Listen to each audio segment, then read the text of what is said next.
There you go. I just finished doing an excerpt from my book Dogwood. I just saw Sinners recently, and if that's your thing, if you dig that, it's very similar to it's funny how Ryan Coogler and I were kind of on the same wavelengths. But this isn't a vampire musical like he made.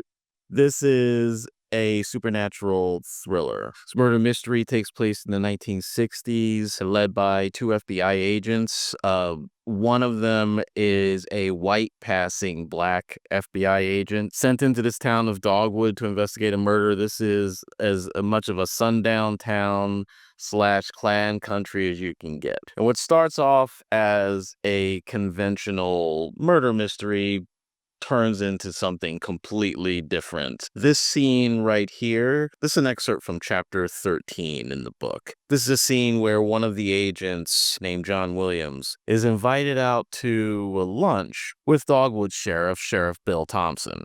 Everyone calls him Sheriff Bill. In this scene, Sheriff Bill is starting to take a little bit of an interest in this investigation. And he's a little afraid of what Agents Green and Williams are turning up. So in this scene, Sheriff Bill casually pokes and prods at Agent Williams to try to get some information from him. And this is when Agent Williams starts talking about this investigation, how it reminds him of other investigations that had very unconventional outcomes. So let's take a listen. As they settle into their seats, Sheriff Bill grins smugly at Williams. You come here often, huh? Williams shrugs casually. The food's not bad. Best in the county. Sheriff Bill boasts. Better than anything you'll find at those nigger joints. Williams' expression darkens. How would you know? I've been around, Williams. Sheriff Bill says with a hint of arrogance. I grew up on that kind of cooking. At least you have some respect for them. Williams retorts. Sheriff Bill scoffs. Wouldn't go that far. How far would you go, Sheriff? Williams challenges. Sheriff Bill leans back in his seat, a sly smirk on his face. Is that, one of them loaded questions, Agent Williams? Seems pretty straightforward to me, Sheriff. Williams replies coolly. Interrupting their tense exchange, Charlene steps over to take their orders. The sheriff orders his usual pork sandwich with mac and cheese, while Williams declines any food and asks only for a cola. Invited me to lunch as a nice gesture, Williams says, leaning in towards the sheriff. but I have to ask, what's really on your mind? Sheriff Bill shrugs nonchalantly. Nothing in particular. Just wonder how your case is coming along. You're suddenly interested in the case. Williams asks with detectable sarcasm in his voice. Well, I'm interested in that I got a lot of people in this town a bit concerned about what you and your partner are potentially stirring up. They're dealing with a lot of death, more than most people know how to typically manage. Now you can understand that, can't you? So much death coming to a small community. Williams begins. Unfortunately, it's not the first time I've seen or heard of something like this. Doesn't happen to everyone, though. That's what's unusual to me about this. First case I ever worked on, Detroit back in 43. Then Vienna in 54, and most notably, Cicero in 51, the very first case Green and I worked on together. Every single one of those cases involved a community of law-abiding, God-loving people who did nothing wrong, who fell victim to senseless rampages of violence, death, destruction, things that people typically only see in war. Can you imagine? After generations of enslavement, to be given the opportunity to build and grow the American way, all of that effort, that work, that time, to have it all taken away in the matter of a couple of hours, all for doing nothing but existing. That's a lovely story, Williams. Sheriff Bill says, having scoffed, huffed, and rolled his eyes while Williams spoke.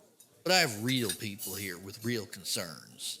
My point is that those communities were disrupted and destroyed by what I can only describe as a mindless horde. These were individuals who were upstanding, hardworking, God-loving people by the thousands. Green and I talk about this often. What could possibly possess men and women, and in some cases, teenage children, basically turning them into monsters. And now you're telling me monster stories? Sheriff Bill sneers. You know, Williams says, leaning back in his seat. before taking this job, before working with Agent Green, I laughed at the notion of there being monsters, like in the movies or something. And if that's what you're looking for, big, bug-eyed, tentacled giant claws and a gaping jaw of razor-sharp teeth, you'll never find those. Wheel monsters are where you least expect them. So what are you saying, Agent Williams? Sheriff Bill huffs in frustration. Monsters killed Daryl, Emily, and Karen? See, I'm not looking for fantasy monsters, Agent. I'm looking for the dirty, big-lipped coons that are terrorizing my town. Sheriff Bill looks up as Charlene sets their orders on the table. As she departs, Sheriff Bill's eyes light up as he picks up his pork sandwich to take an enormous bite. Williams takes a moment to watch him inhale nearly half the sandwich in what seems like seconds. You see, Williams sighs. that's the thing, Sheriff. You seem hell-bent on the idea that Negroes are responsible for this, but we just don't see it. Far as we've seen, far as we've heard, Negroes know to stay clear of Dogwood, which is actually the point of my little monster story. Now, you know this as much as I do. Negroes tend to keep to themselves, especially in clan country. If you're hell-bent on this story that some faceless Negroes are murdering white folks in Dogwood, you're going to have to do a lot better than what you've been doing.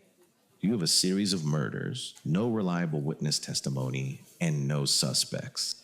Sheriff Bill waves his hand dismissively, speaking with his mouth full. Our investigation is I'm ongoing. going to be honest with you, Sheriff. Williams says, cutting him off. I suspect that I may have some issues with the way you are approaching your responsibilities. Sheriff Bill manages to stop eating, peering over the remaining quarter of the sandwich he's holding in front of his face. Is that a fact? He asks, insulted. Yeah, that's a fact. Williams says immediately. Well, Sheriff Bill says with a smug look on his face. you may be surprised to know that we're closing in on suspect. He crams the rest of the sandwich into his mouth. Is that a fact? Williams asks, clearly expressing doubt in his voice. That's a fact. The sheriff says immediately, his mouth still full of food. Bugs found up on a lead we got just this morning. We'll keep you informed if we have any more information. I told you before, Agent. These are local matters that we can and will handle. I got more than enough respect for government and all that, believe me. But we always been left to our own down here when it comes to managing our situation. He flags down Charlene, who approaches with the check. I get support from the mayor. He gets support from the governor. That's as far as it needs to get, as far as I'm concerned. Matter of states' rights and all. Charlene steps to the table, sliding the check in front of the sheriff, who reaches into his pocket and pulls out a wallet. Brown leather, well crafted, with his initials branded on the side. That's a nice piece. Williams says. Elk hide? Sheriff Bill looks at Williams and smiles. Coonskin. He says, holding it up proudly. Never seen a coonskin wallet. Williams says. Saw a squirrel skin change purse once. Well, some folks will tell you they're out of style. Sheriff Bill says with a wide smile. Not me. In the town of Dogwood, everyone has secrets. The waitress, the deputy, the sheriff, the coroner, the beautician, the barber, the ice cream man, the preacher, the mayor. Special Agents Marcus Green and John Williams will expose their secrets, because in the town of Dogwood, nothing stays buried.